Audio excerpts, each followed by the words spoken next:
What's good, guys? It's your boy, Kingdrumdummie, and today I'm gonna show you how to make $100,000 in a year by being a producer. Well, first, let me tell you my journey.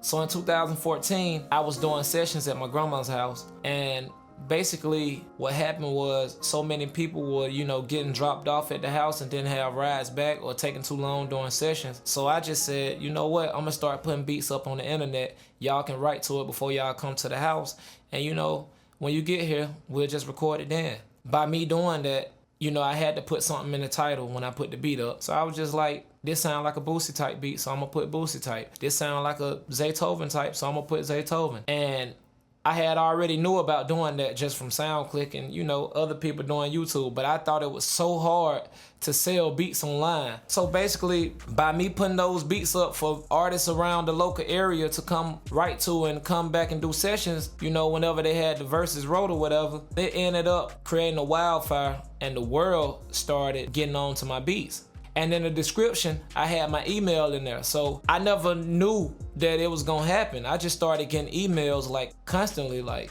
hey, can I get this beat? Can I get this beat? So in my mind, I'm like, wow, I didn't know it could take off like this. So basically, I got used to, putting beats up and starting to sell them to other people outside of my local area.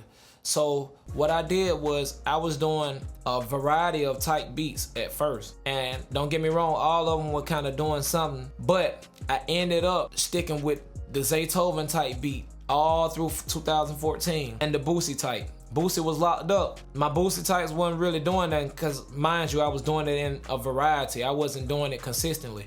So by 2015, Future Beast Mode had dropped. Everybody done got on to the Zaytoven wave. This when Zaytoven had his next run.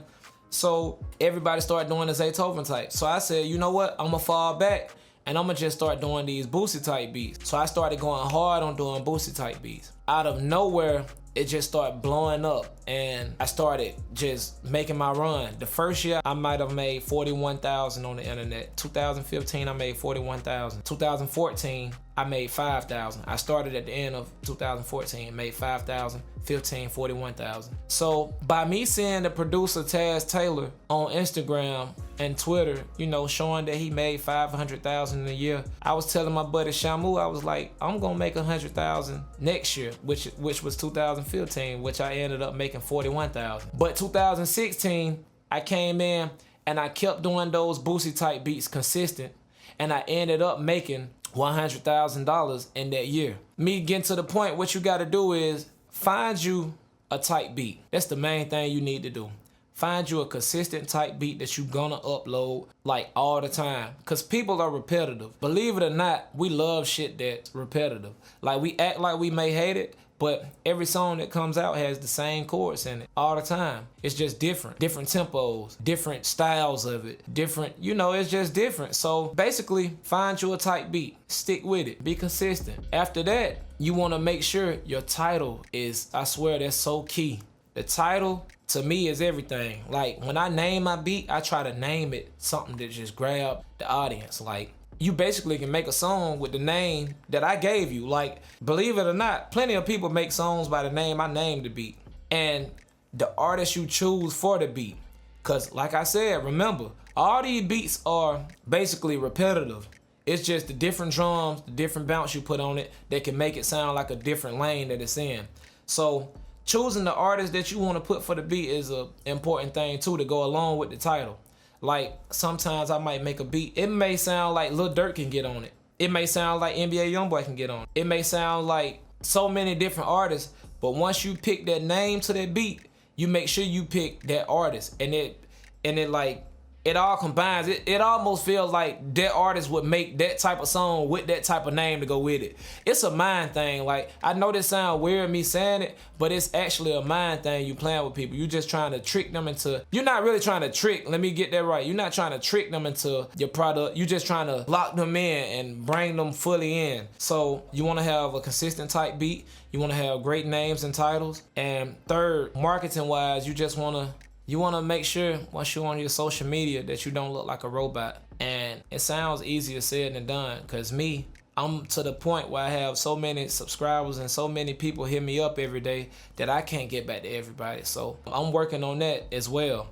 but you definitely don't want to just look like a computer generated person. You want to show that you actually able to get in touch with, you want to be cool, you want to build relationships, you want to make sure that you can basically be available to people to work with. And don't be scared to do free work. Free work actually brings more work than you think it will. I mean, just be open to people and make sure that you marketing your beats the right way when you're on Instagram and when you're on Facebook. Make sure you're sharing it into forums, and you know, you're not spamming, and once you put it up, you make sure you use the right hashtags and things like that. I know when I put a beat up, I usually don't use a hashtag, but once you use hashtags, you want to make sure you use relative hashtags that matter and not just porn star and fucking, you know, just all type of stuff that don't relate to your beat. Use stuff that relates so it don't look like you just thirsty for people to come check out your beat.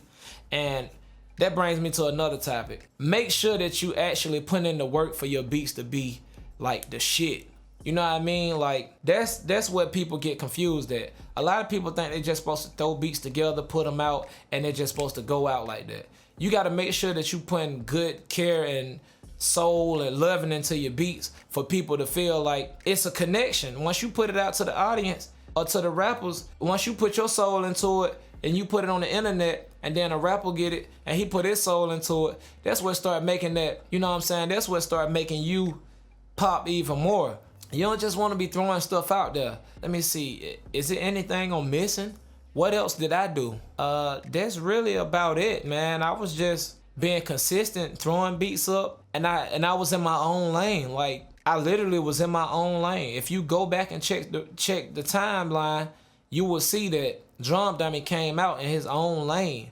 I just hope you guys take this information, and I know it's not like secretive info like, oh, you got to do this type of keyword or you got to do that. It's really no secret. It's just basically consistency, being available, and having your own sound. That's really the three main things to make $100,000 in a year off selling beats. That's the three main things. If you're not willing to be consistent and upload religiously, give it up. If you're not willing to be available, give it up. If you're not willing to have your own sound and start sprinkling stuff in and making your own lane, give it up. No matter if you're doing a Zaytoven type beat, you can take that sound to the next level. Like, you don't have to do everything he's doing, even though you're doing what he's doing. You get what I'm saying? Like me, I started making Louisiana beats. Shout out to Q Red, Be Real, Vintage Ripper, Shop with Ken, Mouse on the Track. Man, there's so many. I don't want to be forgetting nobody, man.